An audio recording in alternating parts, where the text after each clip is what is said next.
ముట్టుకున్నాడు, తినకూడదు అన్నది అది తిన్నాడు. అసలు దాన్ని ముట్టుకొనే కూడదంటే హల్లెలూయా, ప్రైజ్ ది లార్డ్. లిమిట్ పెట్టాడు. లిమిట్ ఏందో తెలుసా? నీ ఆస్తి నువ్వే అనుభవించాలి. పక్కోడు చేసిన కష్టార్జితాన్ని నువ్వు అనుభవించకూడదు.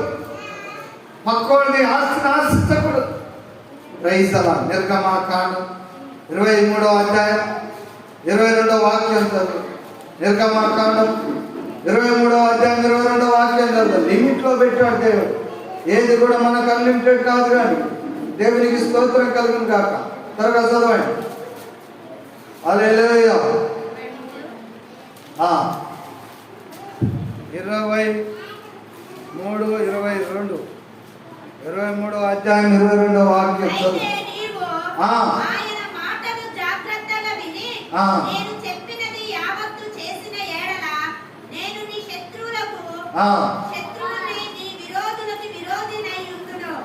దేవునికి స్తోత్రం కలుగును గాక.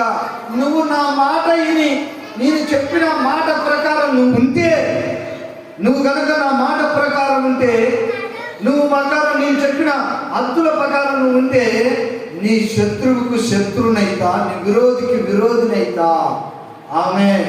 నీ నష్టానికి లాభాన్నైతా, నీ పంటకు నేను లాభాన్నై వస్తా. దేవునికి స్తోత్ర.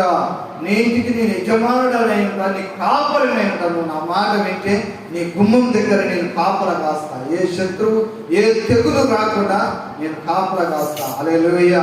అది రోగమై వస్తే నేను స్వస్థత అయి వస్తా. వాడు శత్రువు అయ్యి నీ దగ్గరికి వస్తే నీ శత్రువు కాదు, వాడు నా శత్రువు. నీకు విరోధి కాదు, వాడు నాకు విరోధి. వాడు నిన్ను చూడకముందే దేవుని చూసి వాడు పరవైపోవాలి. దేవునికి స్తోత్రం కలుగును గాక. 20వ అధ్యాయం 12వ వాక్యం చదువుతాం. 20వ అధ్యాయం 12వ వాక్యం. ఇక్కడ ఆజ్ఞలు పెట్టాడు. నీ దేవుడైన యెహోవా నీకు అనుగ్రహించు దేశంలో నీవు దీర్ఘాయుష్మంతుడు అగినట్లు నీ తండ్రిని నీ తల్లిని సన్మానించు. నువ్వు దీర్ఘాయుష్మంతుడు అగినట్లు నీ తండ్రిని నీ తల్లిని నువ్వు సన్మానించుము. ఇంకా అంటున్నాడు, ఏం చేయకూడదట? నరహత్య చేయకూడదు, వ్యభిచారం చేయకూడదు, నీ పొరుగువాని మీద అబద్ధ సాక్ష్యం పలకకూడదు, నీ పొరుగువాని ఇల్లు ఆశించకూడదు, నీ పొరుగువాని భార్యనైనను అతను దాసులనైనను ఆ ఎద్దునైనను గాడిదనైనను నీ పొరుగువానిది ఏదైనను ఆశించకూడదని చెప్పాను. దేవునికి స్తోత్రం కలుగును గాక. హల్లెలూయా. ఒకవేళ 19వ అధ్యాయంలో నువ్వు మాతో మాట్లాడును, మేము విందుము, దేవుడు మాతో మాట్లాడిన యెడల మేము చనిపోవుదుమని. దేవునికి స్తోత్రం కలుగును గాక.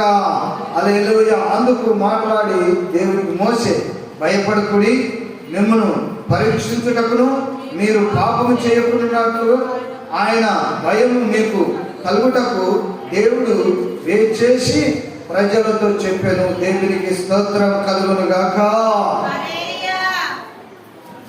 ఏం చెప్పాడంట?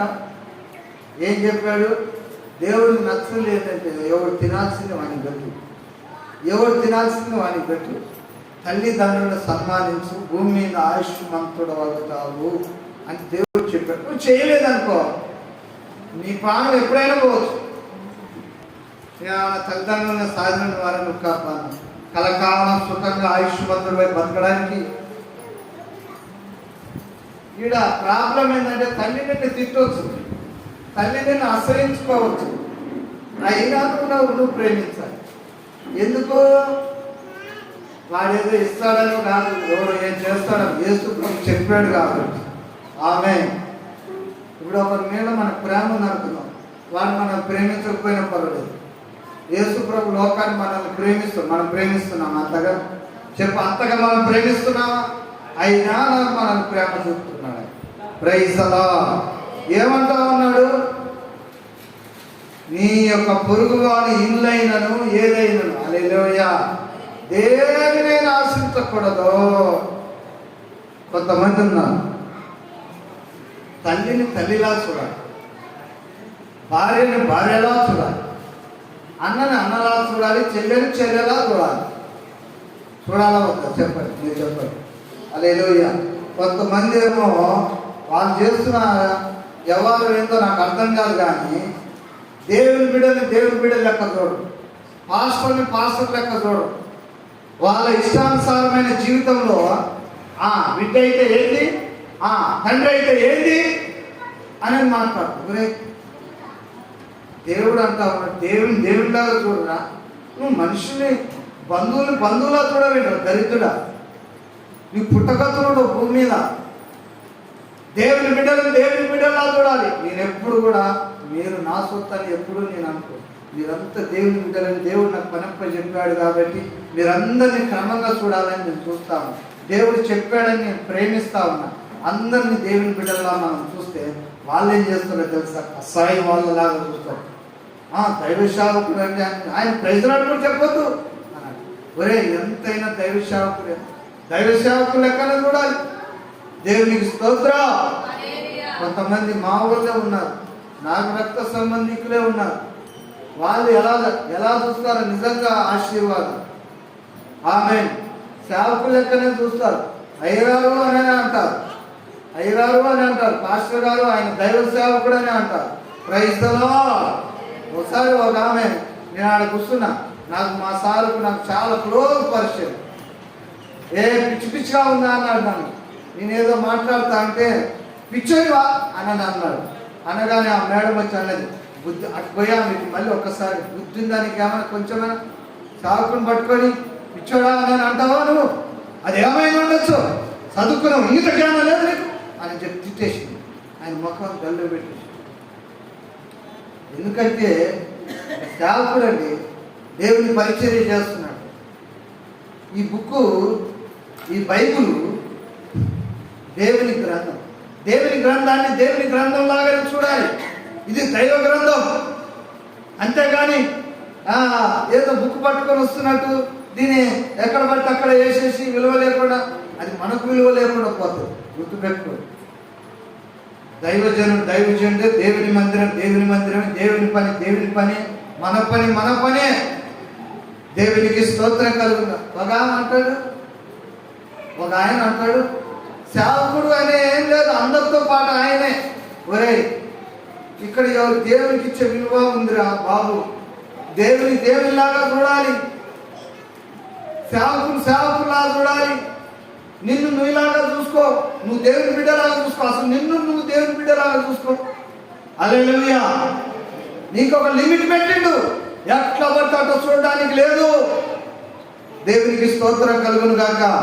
ఏమంటా ఉన్నాడంటే, తల్లిని తల్లిలాగా చూడు, తండ్రిని తండ్రిలాగా చూడు. బంధువులు వచ్చినప్పుడు, పెద్దలు వచ్చినప్పుడు వారిని గౌరవించు, వారిని కూర్చోడమ్మా, నీళ్ళు తాగుతారా, ఏమైనా తింటారా అని మర్యాదలు అడుగు.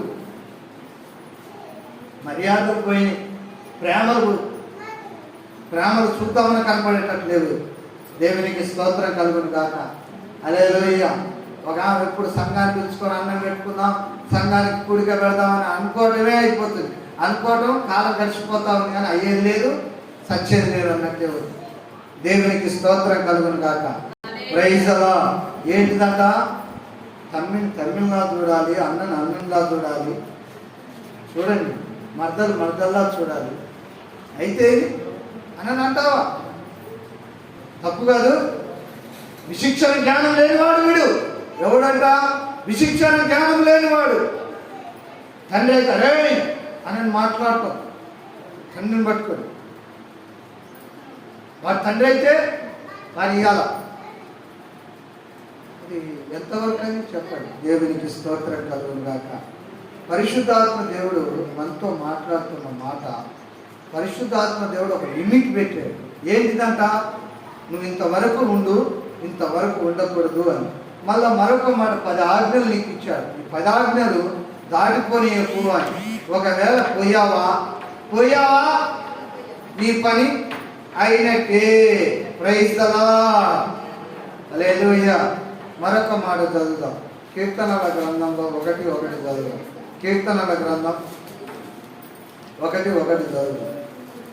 దేవునికి స్తోత్రం. హల్లెలూయా. తొందరగా చదువు. దుష్టుల ఆలోచన చొప్పున నడవక మార్గమున నిలవక, అపహాస్యపులు కూర్చుండు చోట కూర్చుండక. హల్లెలూయా. కూర్చోండి. ఏం చెప్తా ఉన్నాడంట? దేవునికి స్తోత్రములు కలుగును గాక. అపహాస్యకులు ఏంటిదంట? దుష్టుల ఆలోచన చొప్పున. వినండి, నీకు ఒక లిమిట్ ఇచ్చాడు.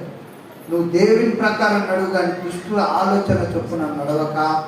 అపహాస్య, దుష్టులంటే లంచాలు తీసుకొని పనిచేద్దామని, లంచాలు తీసుకొని పనిచేద్దామని దుష్ట ఆలోచనలు వాళ్ళని ఆవిరి చేసి, వాళ్ళని కింద పడదోసి, నిర్వాహకం చేసి, నష్ట కష్టాలు పడేటట్టుగా చేసి, వాళ్ళ మీద చాడీ చెప్పి. దేవునికి స్తోత్రం. ఇంకోటి ఏంటంట? దుష్ట ఆలోచన. ఏ రకంగా చేయాలా? హల్లెలూయా. దుష్టుల ఆలోచన అంటే చెప్పండి. మీ ఆలోచన ప్రకారం చేస్తే రైటా? మీ ఆలోచన ప్రకారం చేస్తే రైటా? ఏంటా మీ ఆలోచన? నేనంట పోయి డబ్బు తెచ్చి ఆ డబ్బు అడుకొచ్చి నేను చేస్తానంట. మరి దేవుడు చేయించుకోవద్దు. నువ్వు ఆ డబ్బు తేగానే దేవుడు చేయించుకోవద్దు, దేవుడు దాన్ని జరిగించవద్దు, అది అవ్వద్దు. చాలామంది డబ్బు చేస్తారు, ఇల్లు కడదాం, కట్టడం, దానికి ఏరే కాదు, ఏదో చేస్తారు, ఏదో జరుగుతుంది. అయితే ఇక్కడ అంటా ఉన్నాడు, ఆ దుష్టుల ఆలోచన చొప్పున నడవక, అపహాస్యకులు కూర్చుండు చోట కూర్చుండక. ఎక్కడట? అపహాస్యకులు కూర్చుండ చోట కూర్చోక.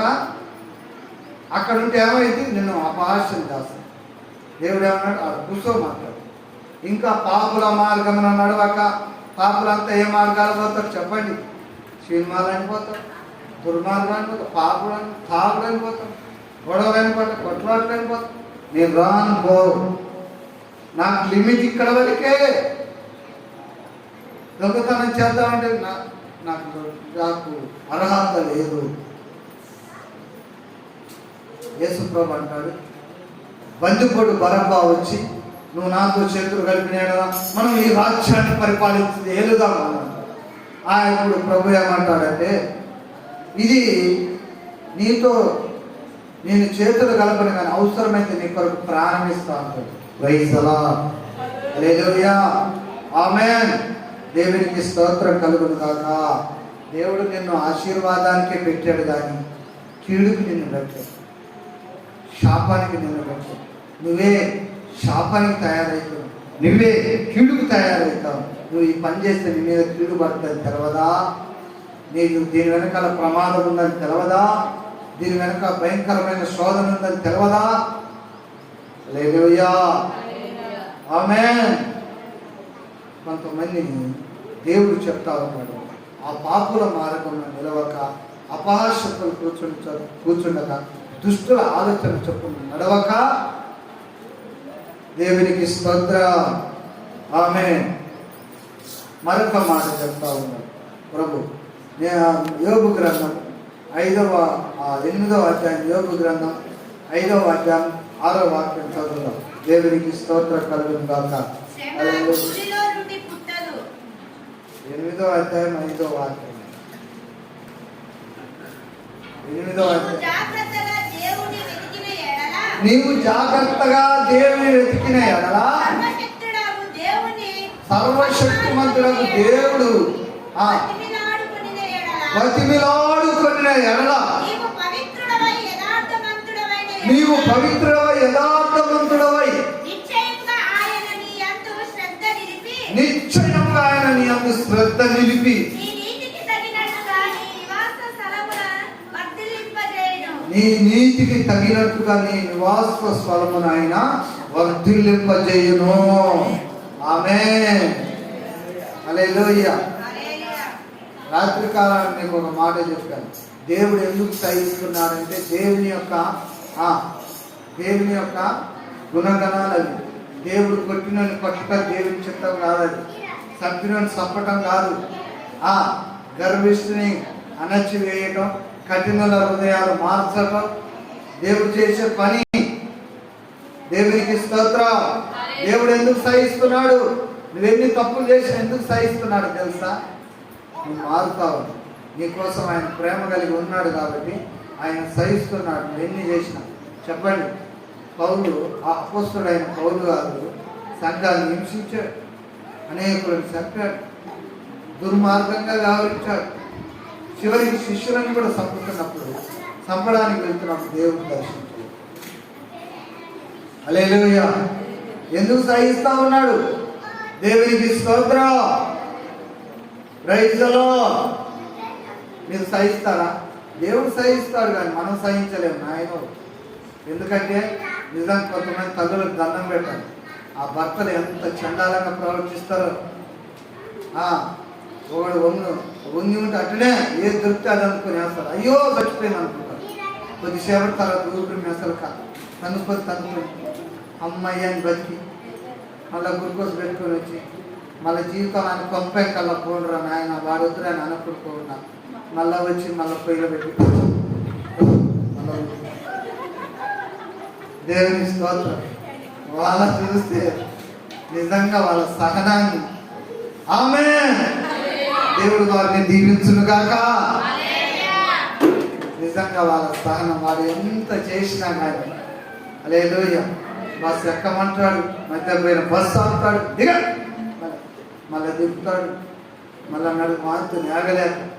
అంటే ఇంత బతికినప్పుడు వదిలేయచ్చు కదా. పాపం దేవుడు ఆ గొప్ప మనసిచ్చారు నిజంగా వాళ్ళతో ఎంత తట్టుకుంటున్నారో ఏమో. కాసేపు వాళ్ళ ఇంటికాడ నేనుంటే వాడు ఏమంటాడో అని భయం ఉన్నారు, వాడు ఏం తిరుగుతాడో అని భయం ఉన్నారు. అటువంటి కొంపలో ఉండి నువ్వు పెట్టి రోజు వండి పెట్టి వాడు సాయంత్రం రాగానే ఏ స్థూలం అందుకొని వస్తాడో, వాడు ఏ బల్లెం అందుకొని వస్తాడో, వాడి కోపం వస్తే ఒక్కోసారి పెద్ద పెద్ద రాళ్ళు ఎత్తుకుంటాడు. అమ్మో మనం చూసామనుకో అదృష్టం వచ్చేస్తుంది. దేవునికి స్తోత్రం. హల్లెలూయా. దేవునికి స్తోత్రం కలుగుతారు. అవును, ఈ సందర్భం ఎందుకు ఆ సహనం అండి. హల్లెలూయా. నిజంగా ఆ సహనం చూస్తే ఇంకొక చెంపదెబ్బ కొట్టగానే బ్రిక్కేసి పట్టుకొని ఇచ్చేసింది అమ్మ. బ్రిక్కేసి పట్టుకొని ఇచ్చేసింది 50 అంటే చెంప మీద కొడతాడా వాడు నన్ను? చెంప మీద కొట్టినట్టుకైనా ఈడ రోజు కరువు 2 దేవునికి స్తోత్రం కలుగును గాక. హల్లెలూయా. ఏమంటారు కదా, రోజు పోయి మధ్యలోకి చెప్పుకుందాక నేను ఒక పక్క తలుస్తున్నాను కానీ నేను 2 పక్కలు మోగిస్తున్నాను. దేవునికి స్తోత్రం కలుగును గాక. హల్లెలూయా. ఆమేన్. దేవుని పరిశుద్ధ నామానికి మహిమ కలుగును గాక. దేవుడు ఏమంటా ఉన్నాడంటే నిజంగా మనం కూడా సంఘ బిడ్డలు ఎన్నన్నా సహించాలి. ఆమేన్. హల్లెలూయా. సహించాలా వద్దా చెప్పండి ఒకసారి. సహించాలని చెప్పండి. సహిస్తామని చెప్పండి. సహిస్తామన్న వాళ్ళందరినీ దేవుడు దీవించును కాదు. ఆమేన్. అన్న వాళ్ళకి హల్లెలూయా. ఎన్నో హింసలు వినండి, ఎన్నో బాధలు. హల్లెలూయా. ఇంకా ఈ కాలం అయితే ఇట్లా ఉంది, కానీ ఇంకా మా తండ్రుల కాలం మేము చిన్న వయసులో చూస్తే వాడు ఏదో పెద్ద ఫ్యాక్టరీ కట్టినట్టు వాడేదో గాతం వేసాడంటే అదేదో వంకపోయినట్టు రాటనుకుని ఎమ్మడిపడ్డాడు. పొరపాటున అది రాడు తలగలు కూడా అక్కడ తగిలితే పుచ్చకాయ పడిపోతే అది తలకాయ ఏమనుందా? దేవునికి స్తోత్రం కలుగును కాక. ఆడకాకపోతే ఇంకొక ఆడ చేసుకోవాలి, నష్టమేమొచ్చిందిరా? మనిషి పోతే మనిషి వస్తారా? ఆడకాకపోతే ఇంకొక ఆడ వేసుకోవచ్చు. దేవునికి స్తోత్రం కలుగును కాక. హల్లెలూయా. ఆమేన్. దేవుని పరిశుద్ధ నామానికి మహిమ కలుగును కాక. ఇద్దరు భార్య భర్తలు కలిసి గుడి చేస్తున్నప్పుడు గాలితో మారం వస్తుంది, తొందరగా వేసుకోవాలి కదా. ఆడ కోపం వచ్చిందంటే వీళ్ళిద్దరు కొట్టుకొని మధ్యలో గాలి వచ్చి ఉన్న గుడిసె చేసిపోయింది. ఇప్పుడేం చెప్పాలి? ఇంకా దేవునికి స్తోత్రం కలుగును కాక. ఆమేన్. దేవుడు కొరడా దెబ్బలు కొడుతున్నప్పుడు ఆయన ఎంత సహించాడు చెప్పండి. ముళ్ళ కిరీటం పెట్టినప్పుడు ఎంత సహించాడు చెప్పండి. దేవునికి స్తోత్రం కలుగును కాక. నిజంగా మా తల్లులైన వారిని ఆశీర్వదించును గాక. ఆమేన్. నిజంగా అండి, మీరు నవ్వమాకండి.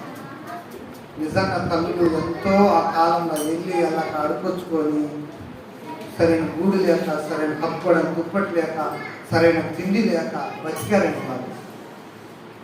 మనం ఈ కాలంలో ఉన్నాం కదా, వాళ్ళు ఎంత జాగ్రత్తగా చూసుకోవాలి చెప్పండి, ఎంత జాగ్రత్తగా చూసుకోవాలి. దేవునికి స్తోత్రం కలుగును గాక. Praise the lord.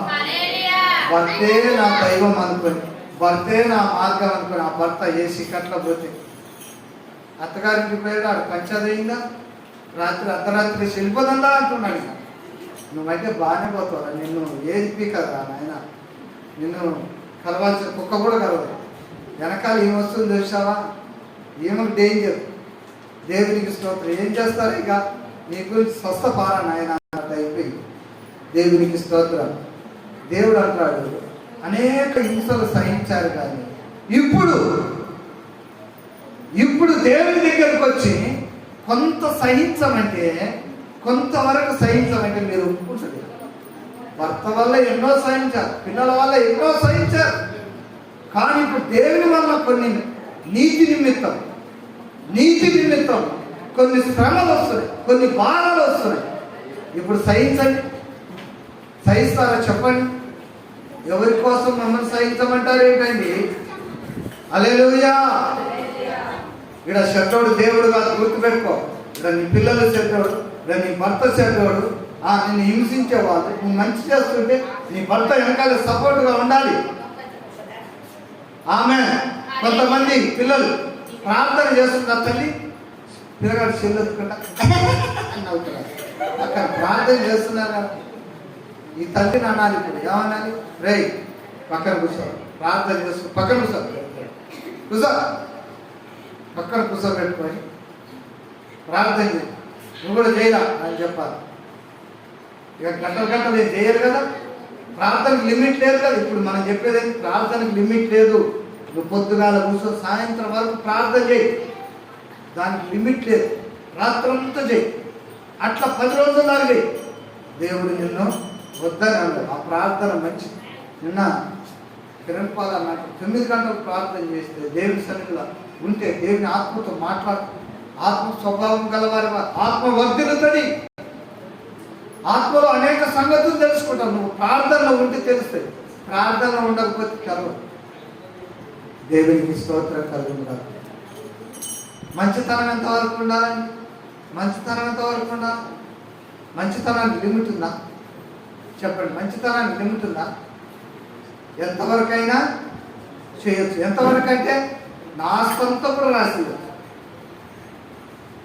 ఒక అనాథ శరీరానికి ఒక ఆస్తి మొత్తం రాసిస్తారు. ఏంద్రా ఏడనైనా 1000 నిమిషాలు 1,00,000 ఆస్తి మొత్తం రాసిచ్చుడేంద్రా బాబు, ఆస్తి మొత్తం. మంచితనం ఎంతైనా చేయొచ్చు. ఆమేన్. బైబిల్ గ్రంథంలో విసుకక మేలు చేయండి, మేలు చేయండి అని విసుకొద్దు అని పేతురు గారు చెప్తారు. మేలు చేయండి అని విసుకొద్దు. ఈ వారం పెట్టండి, మళ్ళీ వారం పెట్టండి, ఇంకా ఇయ్యండి. దేవుడు ఇంకా దీవిస్తాడు నిన్ను.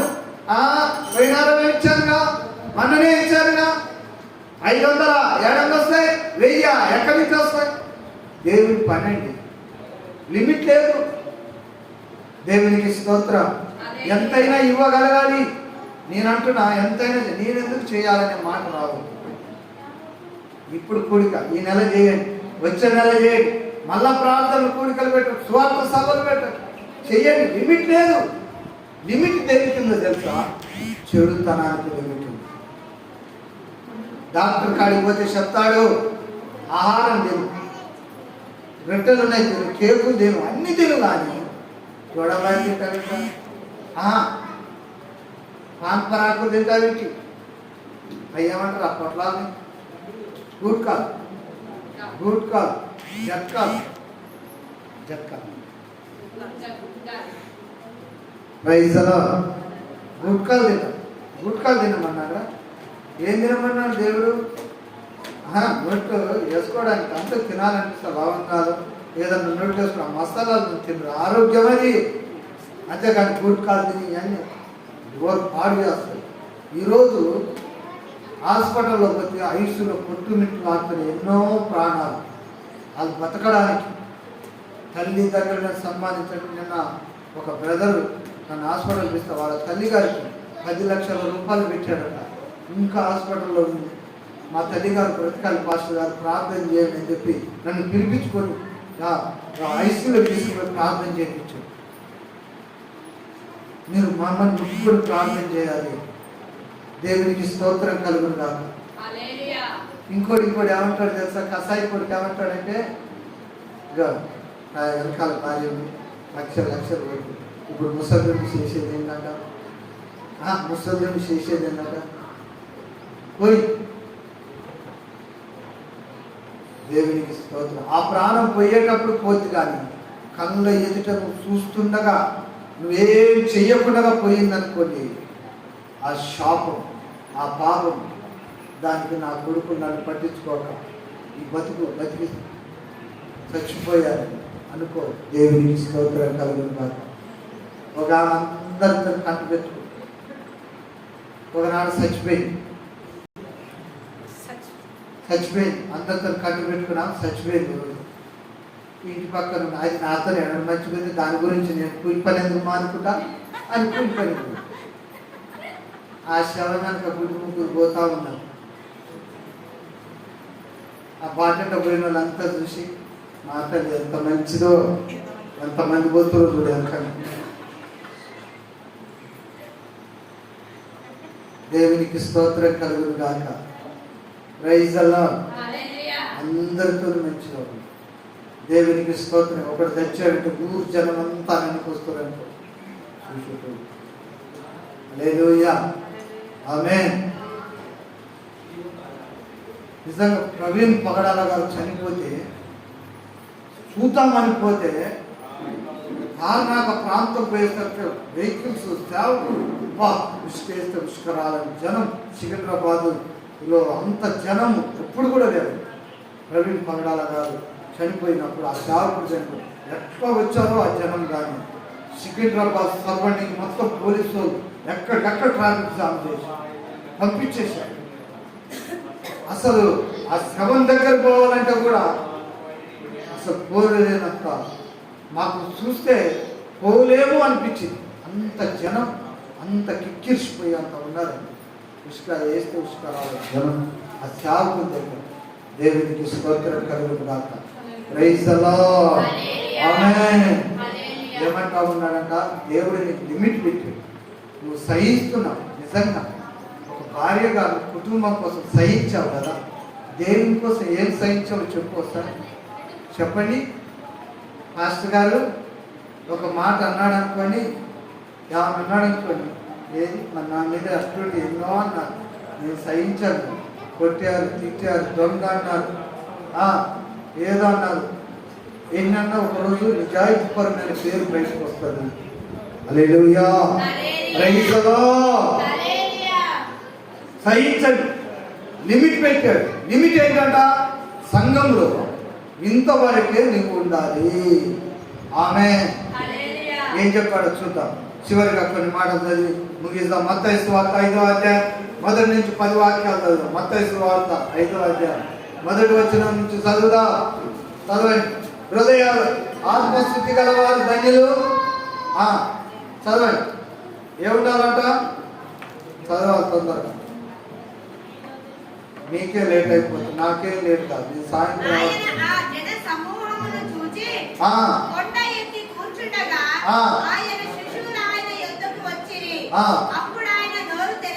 అప్పుడు ఆయన నోరు తెరచి ఇలాగు బోధింపసాగెను.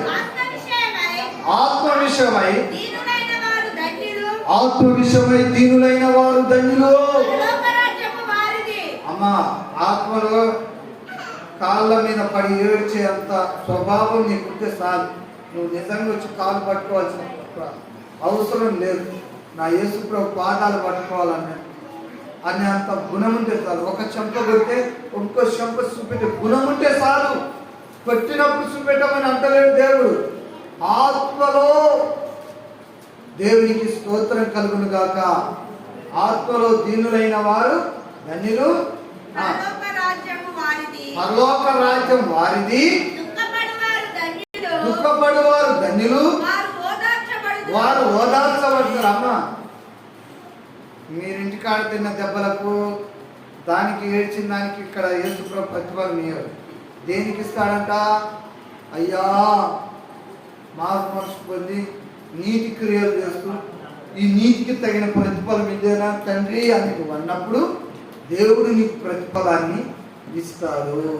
నువ్వు చేసిన సేవ, నువ్వు చేసిన నీతికి, ఇందాక మనం చదివినాం కదా యోగ గ్రంథంలో, నువ్వు నీతికి తగిన ప్రతిఫలము దేవుడు నీకు ఇచ్చును అని చదవండి.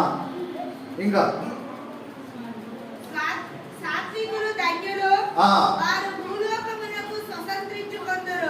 మంచివారు,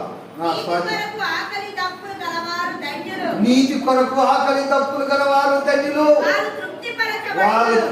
దేని తృప్తి దొరుకుతుందంట?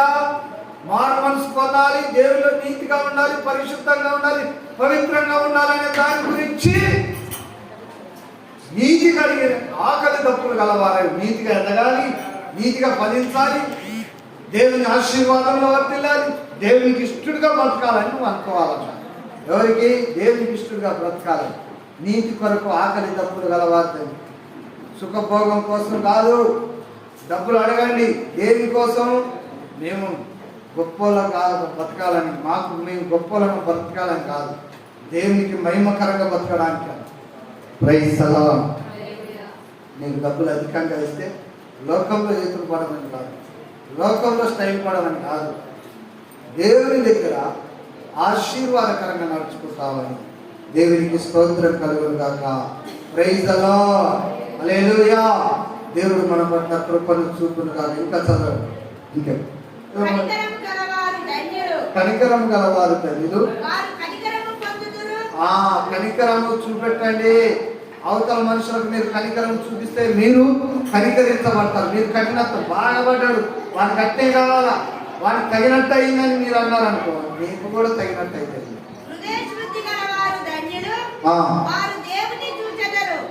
హృదయం శుద్ధిగా ఉంటారు. ఫస్ట్ హృదయం శుద్ధిగా లేకుండా నేను యేసుప్రభు చూడాలా, నేను యేసుప్రభు చూడాలా, యేసుప్రభు వాక్యం ఏమో అర్థం కావాలంటే నీకు అర్థం కాదు. ముందు నీ హృదయం శుద్ధిగా, నీ ఆత్మశుద్ధిగా ఉంటే చెప్పబడుతున్న వాక్యం ఏంటో అర్థమైతే. హృదయం శుద్ధిగా లేకుండా, ఆత్మలో దీనత్వం లేకుండా పెద్ద చర్చిపోయి కూర్చోడు, పెద్ద చర్చిపోయి హృదయ శుద్ధిగా లేదు. ఏ చర్చలో కూర్చుంటేంది నాయన? ప్రభు స్తోత్రం, దేవునికి స్తోత్రం. నీ హృదయం శుద్ధిగా లేకపోతే దేవుడు కూడా నీ పక్కన కనపడదు. దేవుని వాక్యమే కనపడతలేదు. దేవుని నామానికి మహిమ. ఏ వాక్యం కూడా దొరకదు నీకు. ఏ వాక్యం చదవాలో తెలియదు, ఏం చెప్పాలో తెలియదు కొంతమందికి. దేవునికి స్తోత్రం కలుగును గాక. హల్లెలూయా. ఆమేన్. దేవుని పరిశుద్ధ నామానికి మహిమ కలుగును గాక. ఏం కూర ఉండాలో ఒక ఆమెకు అర్థమైతే లేదు. పొద్దున్న నీకు ఏం కూర ఉందామో అర్థమైతే లేదు. మా ఆయనకు ఫోన్ చేస్తా, ఏమన్నాం అంటే అలా ఆయనకు ఫోన్ చేసింది. ఏమన్నాను అయ్యగారు అని అడిగితే అసలు ఇంట్లో ఏమవుతుండేవో తగలబడి నీకు తెలుసు, కానీ నన్ను అడిగితే నాకేం తెలుస్తుంది? ఏమి ఉండాలని అంటే పలాయి ఉండమని ఆయన అన్నాడంట. ఇప్పుడు అయ్యి వచ్చిందండి, నాకు ఇది వండు తల్లి అని అన్నాడు. అది ఉండేదాన్ని నాకెందుకు ఫోన్ చేసినావు? నేను చెప్పింది ఎందుకంటే నీకేదో మెటల్ ఉన్నట్టు. దేవునికి స్తోత్రం. నీకేదో మెటల్ ఉన్నట్టుంది. ఈ మాట నీకెందుకు చెప్తున్నా తెలుసా? పాస్టర్ గారు నాకు ఫోన్ చేయటం, ఏదెట్లా చేయాలి నన్ను అడగటం, ఆ తర్వాత ఆడిపోయి చూసినాక సీన్ అంతా రివర్స్లో నడుస్తుంది. నన్నెందుకు అడగటం? నన్నెందుకు అడగటం? దేవునికి స్తోత్రం. అరే నన్ను అడిగితే నేను ఆశీర్వాదకరంగా ఎట్లా నడవాలో నేను చెప్తా. Praise the lord.